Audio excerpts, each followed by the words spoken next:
ఇవన్నీ కూడా కొద్దిగా మనం వేసేసుకుంటే దీంట్లోనే ఇంకా బియ్యం కడిగిన నీళ్ళైతే వేయచ్చండి.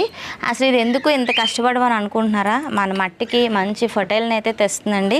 ఈ బయో ఎంజైమ్ అయితే చాలా మంచిగా యూజ్ అవుతుంది. మన మొక్కలకే కాదండి, చాలామంది దీన్ని కిచెన్ క్లీనింగ్కి అవ్వచ్చు, ఫ్లోర్ క్లీనింగ్కి అవ్వచ్చు, మనం గ్యాస్ స్టవ్ దగ్గర కౌంటర్ అది ఉంటుంది కదా, కిచెన్ కౌంటర్, ఆ క్లీనింగ్ వాడతారు. ఇంకా టాయిలెట్స్కి, బాత్రూమ్స్ కూడా వాడతారనమాట, టైల్స్ క్లీనింగ్కి, అన్నిటికీ యూజ్ అవుతుంది. నేనైతే ఖచ్చితంగా మొక్కలకి అయితే యూజ్ చేస్తాను. బయో ఎంజైమ్ అయితే మంచి మట్టిని తయారు చేస్తుందండి. మనకి మట్టిలోనే ఎక్కువ సత్తుని పెంచుతుంది అనమాట. మట్టి అనేది మనకి ఫర్టైల్గా ఉంటుంది. మొక్కలు ఏమైనా పెంచుకుంటే మటుకు ఈజీగా అవి మంచిగా గ్రోత్ని అయితే ఇస్తాయి అన్నమాట. సో